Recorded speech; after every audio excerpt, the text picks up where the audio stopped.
자, 내수 회복을 위해 전 국민을 대상으로 지급했던 민생 회복 소비 쿠폰. 자, 1차가 효과를 거둔 것으로 보이는 가운데 이제 2차 민생 회복 소비 쿠폰에 대한 기대 커지고 있습니다.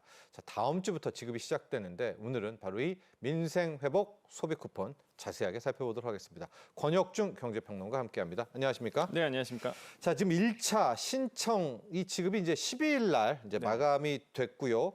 99% 정도 국민들에게 지급이 된 것으로 알려져 있는데 저희가 2차 이야기하기 전에 1차를 좀 깔끔하게 정리해 봐야 되겠습니다. 신청도 궁금하고 지급도 뭐 사용까지도 한번 정리를 할 수 있을까요? 네, 그렇습니다. 이제 12일에 이제 마감이 됐잖아요. 네. 그러면 이제 얼만큼 국민들이 이제 신청하셨을까? 이게 너무 저도 궁금하고요. 아마 많은 분들이 궁금하실 텐데 네. 이게 일주일 만에 80%가 신청하셨고요. 그다음에 6주 만에는 98.2%가 이제는 신청률이 나왔고 그다음에 12일 마감했습니다. 12일 오후 6시 기준으로 본다 그러면 98.96% 그러니까 약 99%가 이제 신청하셨는데요. 5,008만 명. 금액으로 보면 이제 9조 한 600억 원 정도가 이제는 신청 접수가 됐습니다. 그래서 지급이 됐죠. 그래서 이 지수가요. 사실 과거에 있었던 2021년도에 있었던 상생 국민 지원금이라고 있었는데 그때 이제 신청 지급 건수가 율이 98.7%였거든요.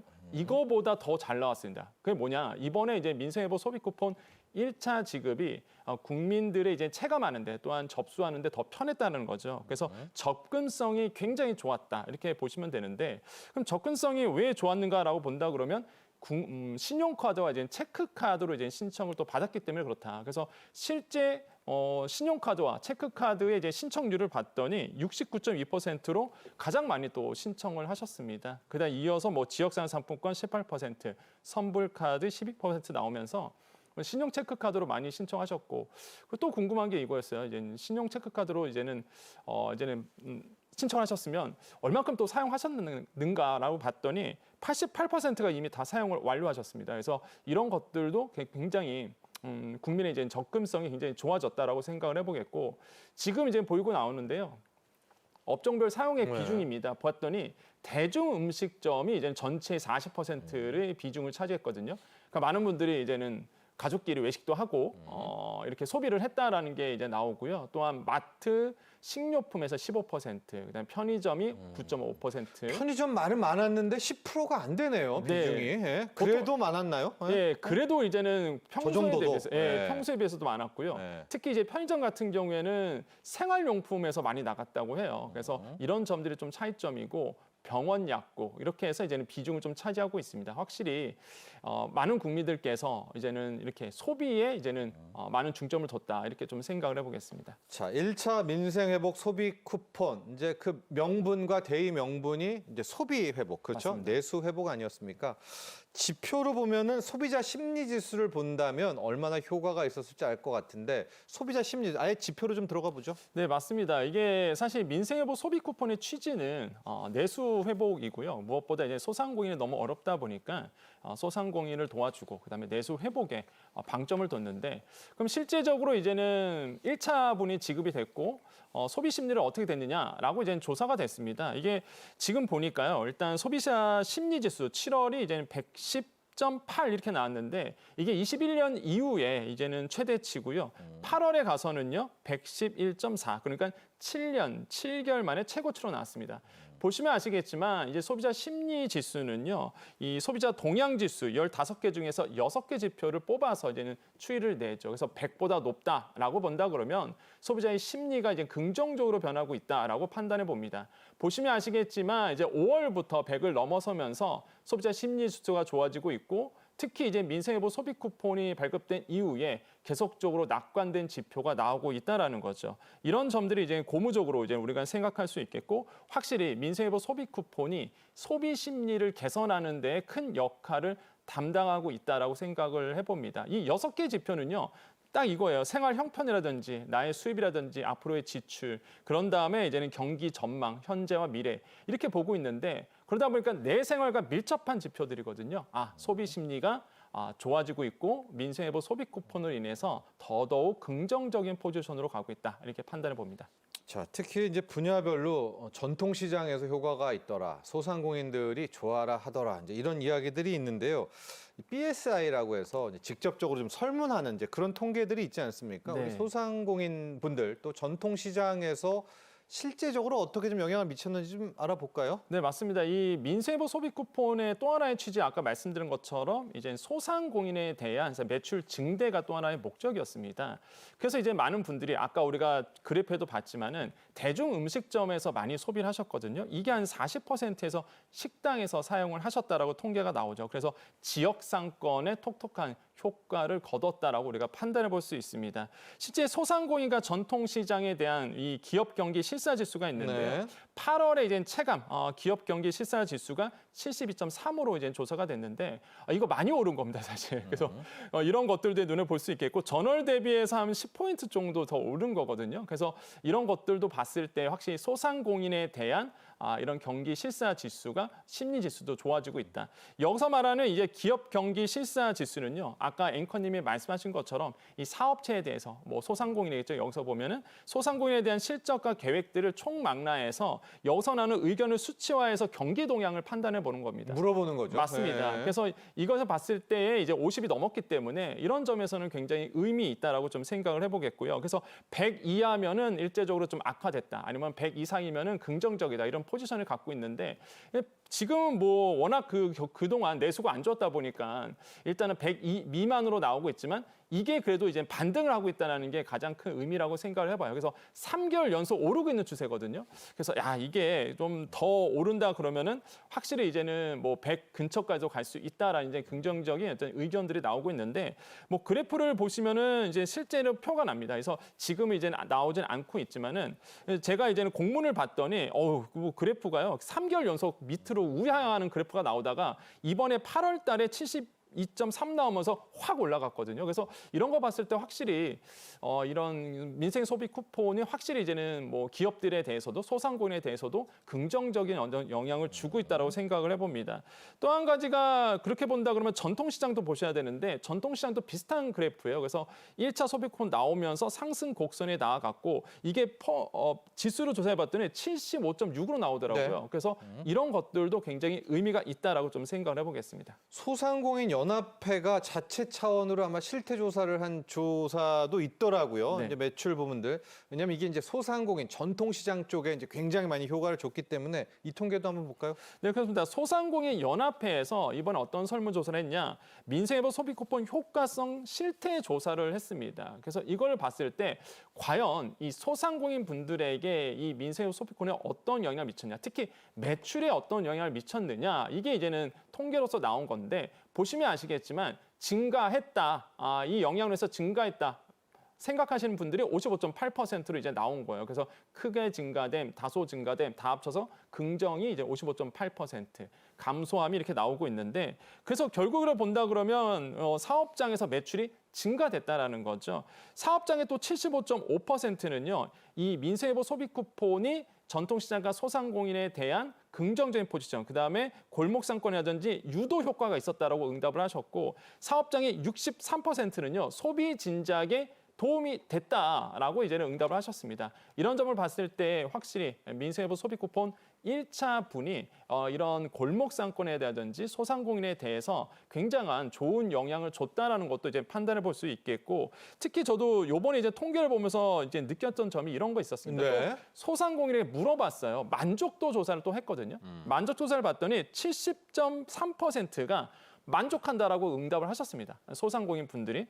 또 하나가 추가 시행이 필요하냐라고 이제는 물어봤는데 네. 여기에서도 70.1%가 동의를 하셨어요. 그러니까 사실 민생회복 소비 쿠폰이 소상공인의 매출 증대를 위해서 나온 건데 당사자인 소상공인 분들이 굉장히 긍정적으로 70% 넘게 긍정적으로 생각하고 있다라는 거죠. 그래서 그 목적에 굉장히 부합했다라고 좀 판단을 해보겠습니다. 자, 이렇게 소상공인 전통시장 쪽으로 저희가 이제 좁혀서도 봤고요. 이번에는 우리 한국경제 차원으로 한번 보도록 하겠습니다. 네. 전 국민으로 대상으로 한 소비에는 어떤 영향을 미쳤을까? 우리 통계청 자료 중에서 소매 판매액 지수라는 게 있지 않습니까? 뭐 맞습니다. 미국도 하고 각 국가들을 하고 있는데 우리 소매 판매액 지수 쪽에서도 좀 어떤 긍정적인 움직임이 나왔을까요? 네, 긍정적인 움직임이 나왔습니다. 이게 보니까 통계청에서 7월 산업활동 이제는 동향을 발표했는데 여기에 이제는 소매 판매액 지수가 나오죠. 여기서 전월보다 2.5% 이제 늘었다. 이거 7월 기준입니다. 6월의 증가폭이 0.7% 증가했거든요. 이거보다 더 늘었죠. 그래서 확실히 소매 판매 지수에 영향을 줬다. 긍정적인 영향을 줬다라고 우리가 판단해 보겠고요. 이 지수가요. 2023년 2월에 기록한 지수 이 이후에 29개월 만에 가장 많이 증가가 된 겁니다. 그래서 내수에 이제 도움이 됐다라는 게 이제 증명이 됐다라고 판단해 봐요.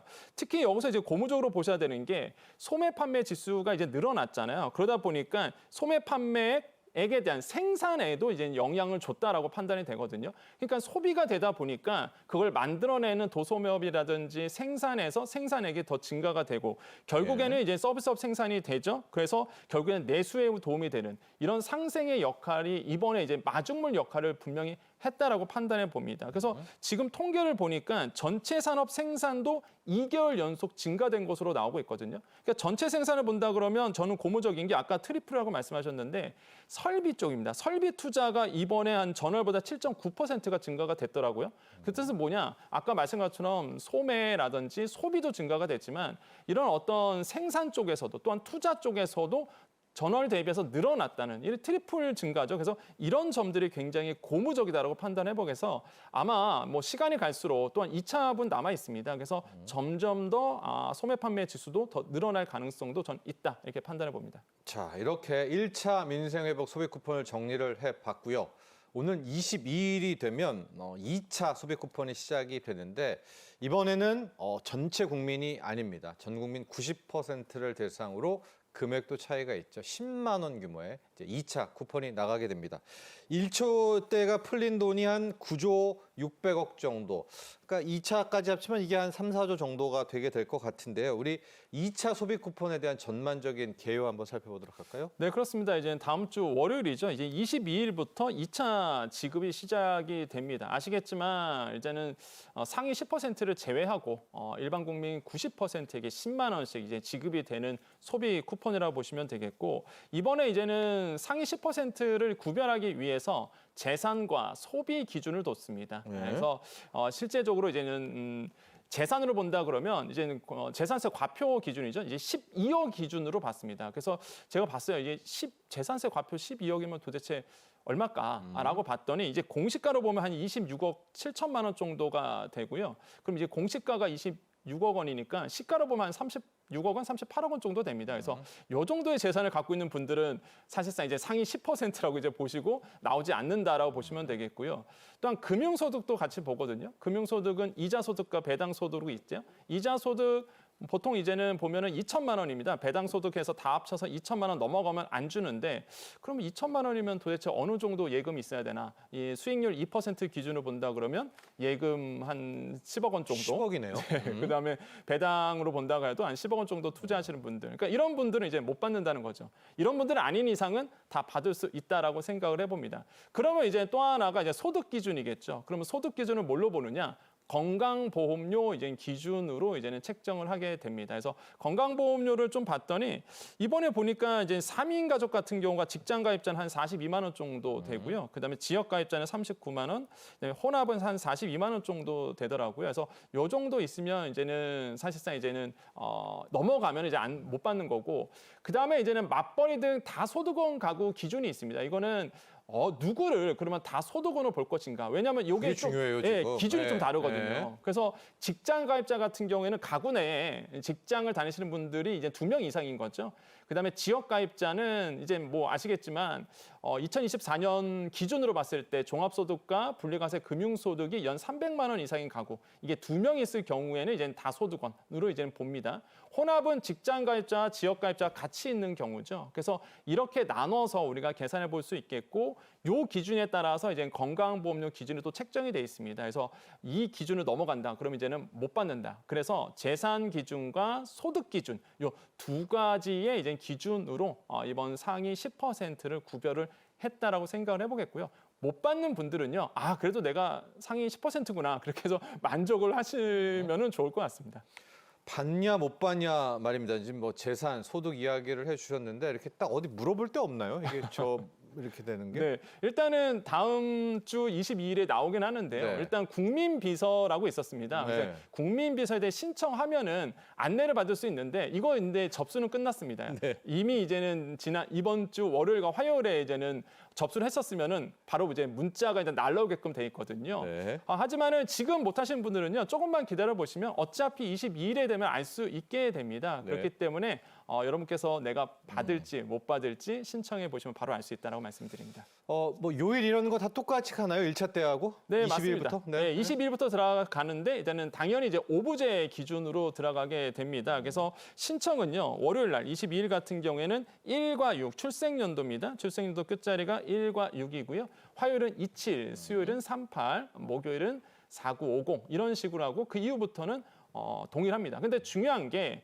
이 출생연도 끝자리로 오부제로 가잖아요. 많은 분들이 온라인만 생각하시는데 오프라인도 똑같이 갑니다. 그래서 내가 날짜가 아닌데 동사무소 가셔도요, 접수가 안 돼요. 네. 그렇기 때문에 이 오부제에 맞춰서 온 오프라인 동일하니까요. 뭐 맞춰서 가셔시면 되겠고, 마찬가지로 20일 오전 9시부터 진행이 됩니다. 그다음에 10월 31일까지 진행이 되고 1차와 신청은 동일합니다. 네. 신용카드로 가든 뭐 지역 상품 가든 동일하게 알겠습니다. 신청하시면 되겠습니다. 1차 때 편의점 업계가 뭐 속된 말로 히트를 좀 쳤죠. 네. 가장 많은 또 앞서 이제 비중으로도 10% 가까이 차지하게 됐는데 2차 때는 만반의 준비를 좀 하고 있는 것 같습니다. 편의점 쪽에서 이벤트가 많네요. 예, 맞습니다. 이제 편의점 업계가 1차 소비 쿠폰 나왔을 때 톡톡한 아주 혜택을 누렸는데요. 네. 수혜 업종으로 진영을 받았죠. 그래서 이제는 1차 때 특징이 그거였습니다. 뭐 편의점에서 많이 팔았던 간편 조리식도 있었지만은 카테고리를 좀 넓혔거든요. 그랬더니 생필품도 굉장히 잘 나갔어요. 그래서 다양한 어떤 카테고리를 만들었다는 거죠. 2차도 마찬가지입니다. 이번에 편의점 업계가 네. 이렇게 생필품, 신선식품 더해서 장보기 수요를 이제 흡수하겠다라고 해서 다양한 이벤트를 마련했는데 뭐 예를 들어서 GS25 같은 경우에는 뭐 10만 원짜리의 선물 세트도 이제 마련했다고 합니다. 그래서 이런 프로모션도 지금 기획되어 있고요. 예. CU죠. BJF 리테일 같은 경우에도 일단은 지금 보니까요. 간편식 조리식이라든지 다양한 상품들을 라인업을 했는데 최대 69%까지 화장지 같은 경우는 할인한다고 해요. 그래서 이런 것도 아마 좀 혜택을 누려보시면 도움이 될 것 같고 세븐일레븐도 민생회복 초특가 시즌2를 이제는 만들었습니다. 네. 2,200여의 그 물건들을요 이렇게 시즌 2에 포함시켜서 할인을 해준다고 하고요. 그다음에 이마트 24도 9월 말까지 3,021종에 대해서 이제 1+1 행사가 진행된다니 하니까 아마 이번 2차 소비 쿠폰 받으시고 이런 편의점 업계에서도 다양한 혜택 누려보시기를 권유드리겠습니다. 자, 그런데요. 뭐 최근 여러분들도 더 잘 아시겠지만 SK텔레콤, 여기에 KT, 그리고 롯데카드까지 이 해킹 관련한 문제 크지 않습니까? 네. 2차와 함께 우리가 꼭 주의해야 될 부분이 바로 스미싱입니다. 스미싱 때문에 또 많이 피해가 될까 봐 당국도 여러 가지로 우리한테 주의사항 당부하고 있습니다. 이 내용도 좀 보죠. 네, 맞습니다. 정말 주의해야 될 게 민생회복 소비 쿠폰 1차와 마찬가지로 정부가 신청하세요라고 URL을 절대 보내지 않는다라는 거죠. 그렇기 때문에 민생회복 소비 쿠폰 신청하세요, 확인하세요. 뭔가 문자가 와서 URL이 있다, 터치를 하라고 유도한다. 그거는 100% 가짜라는 거 꼭 기억하시길 바라겠습니다. 정부가 계속 강조를 하고 있고요. 그렇기 때문에 꼭 주의를 하셔야 되겠는데 이번에 이제는 정부나 금융기관은요, 뭐 배너 링크라든지 FC 이런 거를 미제공합니다. 그렇기 때문에 절대 터치하시면 안 되겠고 스미싱은 아시겠지만 SMS와 피싱 이게 합성어입니다. 그래서 낚는 거예요. 문자에 나오는 이런 URL 잘못 누르시면